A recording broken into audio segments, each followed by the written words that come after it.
Kaixo, bada esaera errusiar bat zera dioena. Otoitz egin, baina segi arraun egiten lehorrera iristeko.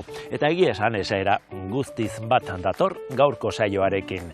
Larrialdi klimatikoak dakartzan baldintzetara egokitzen ari diren teknologiez hitz egin behar dugu. Eta soro hau, adibide ona da. Alpapa da hau, azten denean CO2 harrapatzen du. Ez dute mozten, zapaldu egiten dute. Hala, ongarri bihurtzen da lurraren ezaugarriak hobetzeko eta lehorteen eragina arintzen du.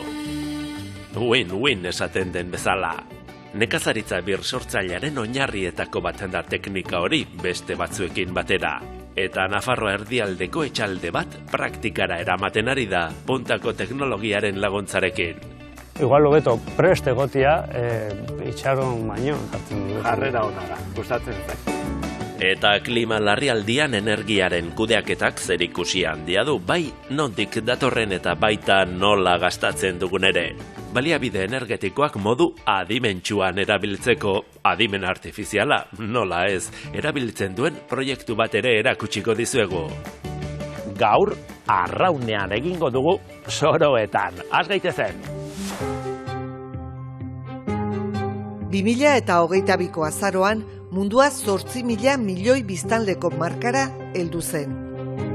Hazten ari den populazio hori elikatzea, dagoeneko arazo bihurtzen ari da, are gehiago kontuan hartuta bizi dugun klima larrialdia. Izan ere, nekazaritza da kalte gehien jasotzen duen sektoreetako bat. Uholdeak, lehorteak, biodibertsitate galera eta honi lotutako osasun arazoak. Ur eskasiaren ondorioz, aurten Nafarroan 40.000 hektarea landu gabe geratu dira, eta egoera okerrera doa. Gainera, nekazaritza intentsiboak ez du laguntzen, lurra pobretu egiten baitu. Azken urteotan beste nekazaritza bat garatzen ari da, lurra berreskuratzen laguntzen duena eta ondorioz uztak. Adibide bat, Iguzkitzan dagoen Arto Txiki etxaldean daukagu. Nekazaritza birsortzailearekin egiten duguna da babestea, lurra babestea, lurzorua babestea, eta horrela mantentzen da hobeto, bizitza mantentzen da han, eta gainera karbono dioksidua finkatzen dugu. Proiektu honek nekazaritza birsortzailearen arauak jarraitzen ditu, eta teknologia bide lagundute. Sateliteak, roverrak eta dronak ohiko lanabes bihurtu dira. Kaixo Gilen? Kaixo. Hauek dira zuen soroak, ez da? Bai. Gustatu zaizu esaera errusiarrarena? Bai. Ez da? Otoitz egin, baina segi arraunean lehorrera iristeko. Bai. Gutxi gora bera hori da egiten duzuena hemen, ez da? Arazo bat dugu larrialdi klimatikoa, eta zuek aurre egiten diozue, eta gainera, irtenbidea izan daiteken zerbait proposatzen duzu, ez da? Zer da hori? Bai, bueno, nekazaritza birsortzailea aplikatzea, azken finean, besterik ez. Badugu, bueno, lur zati txiki hau, hori martxan jarri nahi dugu. Zer da nekazaritza birsortzailea? Bueno, lurrak ematen dizuna gero bueltatzea. Nekazaritza birsortzaileak lurra ahalik eta gutxien manipulatzen du, bertako landaredia barne. Horregatik, lurra ez da iraultzen eta belarra ez da mozten laboreen aurretik, baizik eta etzan egiten da. Horrela, hautsi eta landareoe bat sortzen da, denborarekin ongarri natural bihurtzen dena. Landare geruzta horrek lurzoruaren ezetasunari eusten dio, baita eguraldia lehorra bada ere. Mikrobiota eta lurrean bizi diren intsektuak errespetatzen ditu eta egitura eta testura edafikoa mantentzen ditu. Bizia dago. Eta begira zer aurkitu moxorroak eta... Bai, eta ezetasuna hemen ura ura buztina ikusten, eta uztaila da, uda da. Eta ez dago, Begira. Hemen bota duzen belarra erein egin duzu zuek, ongarri berde hau? Bai, hori da. Bueno, ez dena, zen, bueno, batzuentzat... Hau zera kamomila edo ematen du... Bai, hausek izanen dira malas hierbas, baina guretzat ez. Dena ona da bizitza, azken finean, bizitza bada, ongi dago. Horrela, nekazaritza birsotzailearekin egiten duguna da babestea, lurra babestea, lurzorua babestea, eta horrela mantentzen da hobeto, bizitza mantentzen da han, eta gainera karbono dioxidua finkatzen du. Nekazaritza mota honetan lurzorua ez da inoiz landarerik gabe gelditu behar, eta belar espezie batzuk ereiten dira, ala nola alpapa, lurzoruaren emankortasuna sustatzeko. Ondoren, landu nahi diren landareak ereiteko haziak bereziki prestatzen dira ongi garatu daitezen, mantenugaiak behar bezala jaso ditzaten eta intsektu eta hegaztien aurka babesteko. Apa!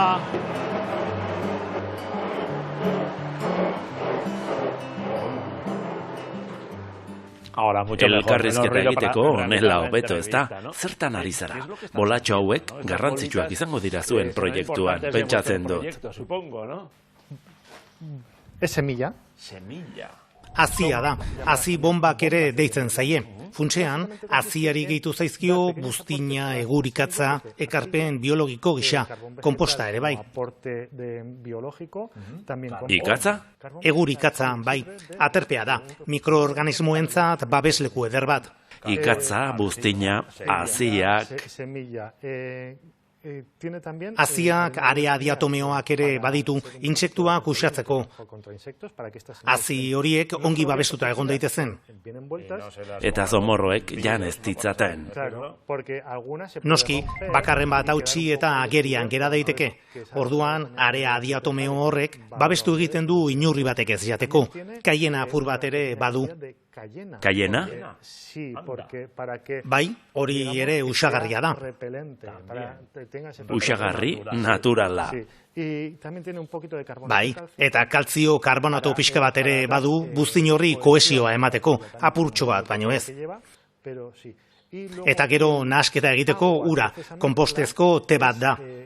Funtsean, infusio bat egiten dugu konpost poltsa batean, aire pixka batekin beratzen utzita.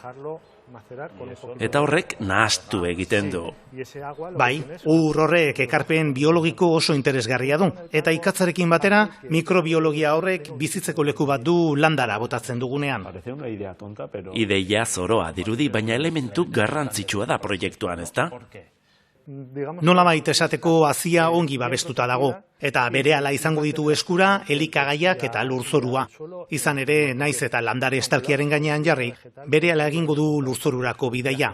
Eraginkorragoa da sistema hau, hala dirudi. Galerak ditu, baina eraginkorragoa da botatzeko orduan, asko azalera handiago hartzen duelako. Hala ere, eguraldiak gehiago eragiten dio. En la climatología.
Normalean, nekazaritza arrunten egiten dena da bakarrik estraktibismoa. Hartzen dugu. Kendu, lorari kendu. Eta gero jarri behar dugu NPK, nitrogeno, fosforo, potasio bota behar dugu gero hartzeko. Eta usten dugu lurra hila, indarrik gabe, bizitzarik gabe. Noiz hasi zineten proiektu honetan lan? Duela 5 urte edo, aita joan zen, eta esan genuen, zer eginen dugu lur zati honekin. Eginen dugu guztiek egiten dutena, edo eginen dugu guri gustatzen zaiguna. Eta, bigarren. Guri gustatzen zaiguna. Baina ez dela esperimentu bat alegia. Gure erronka zen elikagai osasungarriak ekoiztea, ahalik eta energia gutxiena erabiliz, eta hori momentuz lortu dugu. Karbono dioksidoa finkatzea lortu dugu ere bai. Orain azaldu dugun barkatu karbono dioksidoa finkatzeko modua da, belarra bazten utzi eta berriz ere bueltatzea.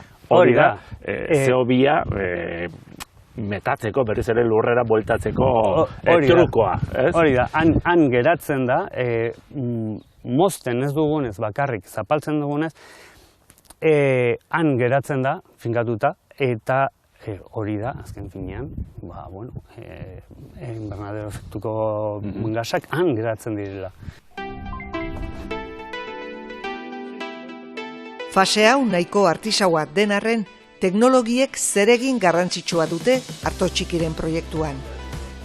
Datozen egunetako aurre ikuspenak emateaz gain, datozen urteetarako klimaren joera kalkulatzen duen estazio meteorologiko bat dute, laboreak klima baldintza berrietara egokitua ahal izateko. Landalanetan laguntzen duten roberrak ere erabiltzen dituzte. Abiapuntua, kilain edo lerro nagusiaren diseinua da. Laborea lantzeko terrazak gogorarazten ditu eta horietan bezala, lurrean ura metatzeko gaitasuna areagotzen du teknika honek. Sateliteek ematen dituzten mapa topografikoen bidez, lurraren sestrakurbak lortzen dira. Bihurgune horien gainean ereintzaren norazkoa diseinatzen da. Horrela, landareak lurrean ongi sustraituta geratzen dira, eta ura ez da galtzen isurketa bidez, ez da lurreko mantenugaiak ere. Erein ondoren droneek landaketen jarraipena egiten laguntzen dute. Pentsatzen dugu teknologiak laguntzen gaituela bide honetan. Ez dugu espero teknologiak gu salbatzea, baina bai laguntzea. Teknologia beharrezkoa da guretzat. Eta zientzia. Zientziari begira. Igual, gu ez gara tekno-optimista, igual zientzia optimista. Gustatu zait.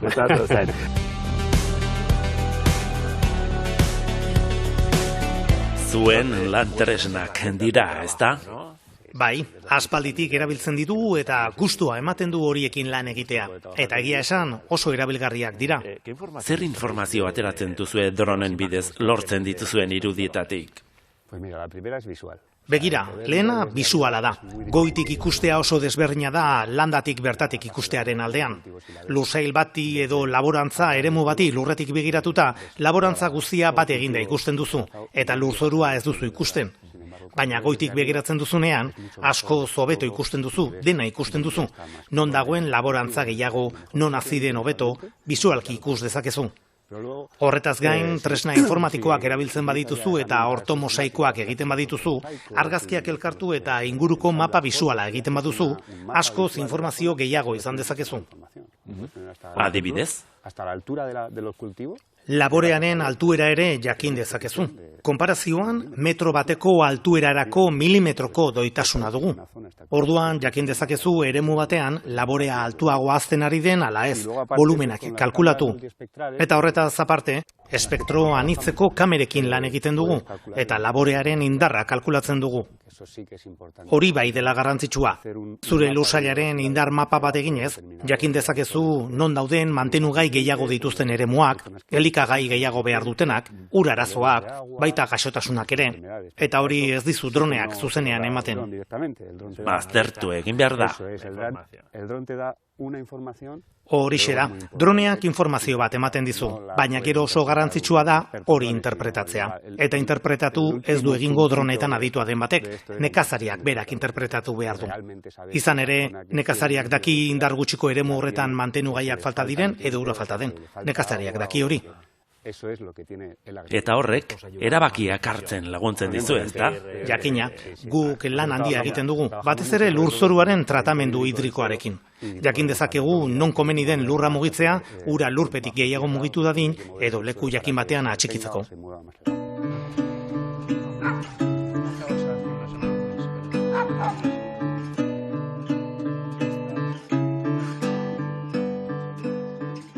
Hemen ikuski izan, funtzionatzen duela esan duzu, Nafarroa, Espainia, Europa, mundua, funtzionatu lezake? Paradigma aldaketa honek edo nekazaritza birsortzaileak eta larrialdi klimatikoaren ondorioak arindu, alegia soluzioa, irtenbidea zari naiz. Bai, funtzionatu. Eta argi da garbi ikusten dugu. Adibidez, honekin zer egiten dugu? Bueno, ura mantentzen dugu.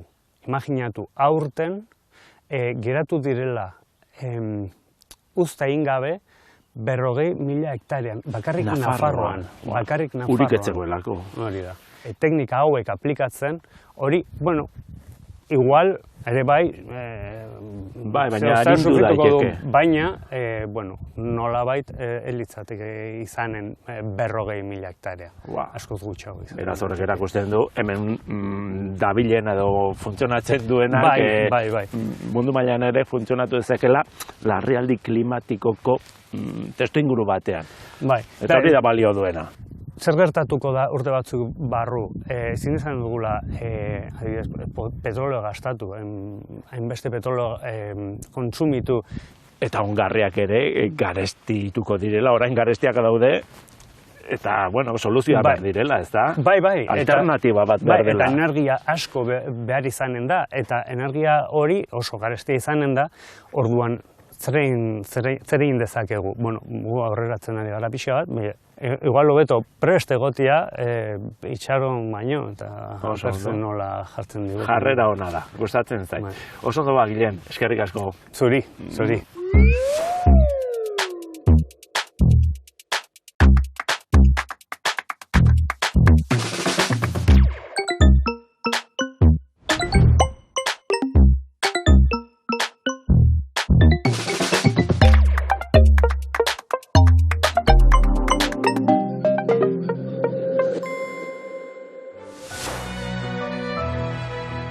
Munduan gero eta pertsona gehiago bizi gara. Energia behar duten gero eta gailu gehiago ditugu. Eta neurri berean joan dira pizten, energia iturri fosilen alarma argigorriak ere. Bizi eredu berri baten atarian gaude, non erregai fosilak baztertu eta iturri berriztagarrietara jo behar dugun alabeharrez. Preinen proiektuak hiru alor desberdin jorratzitu. Lehenengoa izango litzateke energiaren produkzio hori optimizatzea. Bigarrena, energia hori biltegiratzeko sistemen hobekuntza, eta hirugarrena, sistema guzti hori ja globalki gestionatu edo gestionatzen duen algoritmo bat sortzea. Adibide jartzeagatik, etxebizitza batean eguzki plakak instalatuko bagenitu eta biltegiratze sistema bat jarri, bateria batzuk, ez? Algoritmo hori beharrezko izango litzateke identifikatzeko ea eguzkia badagon, ea energia produkzioa badaukagun, ea bateria horiek beteta dauden edo ez, ea sareko energia hori merkea den momentu honetan edo ez. Modako hitz bat baino gehiago da, adimen artifiziala. Etorkizuneko energia sistemen kudeaketan ere zeresan handia izango du. Niek etorkizunera begira ikusten dudana da, gero eta energia produkzioa gero eta sakabanatuagoa izango dugula, eta oso garrantzitsuak izango diela biltegiratze sistemak. Biltegiratze sistema horiek kudeatzeko beharrezkoak izango dira baita ere algoritmo berriak, ez? Bai adimen artifiziala erabilita edo beste algoritmo mota batzuk erabilita, guzti hori modu efizientenean gestionatzeko beharrezkoak izango dira. Orain, Unibertsitateko Energia Laborategian hainbat proba egiten dabiltza. Kasu honetan, laborategietako batean sukalde arrunt bat irudikatu dute. Tresna denak, unibertsitateko teilatuan dauden eguzki plakekin eta mini aerosorgailuekin lotuta daude. Eta algoritmo batek kontrolatzen ditu, sortzen den energiaren kudeaketa ahalik eta errentagarriena izan dadin. Energia sistema berrietan aldagai berriak daude. Eguzki plakak, bihurgailuak, bateriak eta adimen artifiziala. Guztia kudeatzeko, gailu ez gain gaian ondo jantzitako jendea ere beharko da. Ikasleak energian eta adimen artifizialean treba daitezen, Mondragon Unibertsitatean energia sistema adimenduak izeneko masterra jarri dute martxan. Masterretik aterako diren ikasleak edo ja langileak, perfil hibrido bat izatea nahiko genuke, alde batetik adituak izango lirateke energiaren munduan, baina baita ere jakitun izango liake nola erabili adimen artifiziala, datuak eta predikzioak egiten, energiaren mundu hortan. Bueno, erabaki nagoen master honetan sartzi, ikusi nabelako, hori energizen mundu eta modan dauela, eta bertan momentu sartu nintzen energizen ingenieritza hitzen horregaitzik, eta iruditzeaten aukera gana apur bat osatzeko nire ikasketak, eta zeuzer zehatzagoa ikesteko. Eta ganera ikusitze azkenien proiektuetan oinarritutako master badala iruditzeat praktikoak garrantzian dizekola nire ikasketan. Masterreko izaera praktikoaren adibideetako bat, laborategi honetan bertan igogailuekin egin duten simulazioa da. Balizko igogailu bat irudikatu dute, abiada desberdinetan jarri, karga edo kontrako indarrak ezarri eta neurtu, eta adimen artifiziala erabiliz, emaitza zehatzetara iristen saiatu dira. Adimen artifiziala gazlotute enbiarri zen dugu modelo bat, eta modelo hori gai izen da klasifiketako, hau da bere izteko, zeraikinetako perfile dekogun, hau da guri emondozkue perfil bat, motoran perfile, ascensoran perfil izango zana biaduriena, eta guk informazio hori sartute modelo horreri, adimen artifiziala gaze sortu dugu modelo horreri sartute perfil hori, bada gai esateko, bada ospitale bat, edo da enpresa bateko igogailu bat, edo dekizelako ezaugarri desberdinek. Josu Jeregi ikertzailea ere Brainen proiektuan ari da. Autoelektrikoak kargatzeko puntuak ditu ikergai. Etorkizunean, autoelektrikoendako karga puntuak ugaritu egingo dira, garaje, enpresa eta bestelako gune pribatuetakoak, eta baita gaur egungo gasolindegi eredu bereko elektrolinerak ere. Herramienta honekin lortu nahi deguna da, etorkizunean eukiko degun karga estazioan trafiko perfil posibleak lortzea. Hau da, egun posible ezberdinetan, noiz estimatzen dugun kotxeak etortzea, kotxeak jotea, eta zenbat energia kargatu beharko zaien. Eta herramienta honek emango dizkigu perfil posible, baina errealitatean oinarritutako perfil ezberdin bat. Ikerketa abiatzeko, dagoeneko martxan dauden karga puntuetako datuak izan dituzte eskura. Besteak beste, Bartzelonako karga puntu publikoetan azken 3 urteotan jasotako datuak erabili dituzte. Noiz iritsi ziren autoak, noiz joan ziren, ze automodelo zen eta kargari buruzko datuak. Herramientan guk sartzen deguna da, ja badazkagun datuen informazioa, trafiko informazioa, karga puntu publiko horietan egon dian autoen informazioa, eta guk ezarrita zenbat auto estimatzen ditugun pasatzea karga puntu horretatikan, eta ze distantzia rekorrituaekin etorriko dian, sortzeko gai gara perfil batzuk, aukeratzen ditugun egun kopuru batentzateko. Gaur egun badago zer hobetua autoelektrikoen kargan. Aurrerantzean egokiagoak izan beharko dute, eraginkorragoak, etorkizuneko egunerokoaren ohiko elementu bihurtu arte. Hori bai, autoelektrikoa ugaritzen bada, eredu energetiko osoa aldatuko du. Autoelektrikoak sartuko ditugunean, sare elektrikoetan energia berriztagarriekin batera, faktore ez ezagun asko sartuko ditugu gure sare elektrikoetan. Beraz, baliabilitate handia edukiko dugu sare horietan eta beraien eraginkortasuna eta fidagarritasuna murriztuko da. Beraz, adimen artifizialetik abiatzen dian kontrolak lagunduko digute gure sistema hauetan fidagarritasun hau eta eraginkortasun hau mantentzen.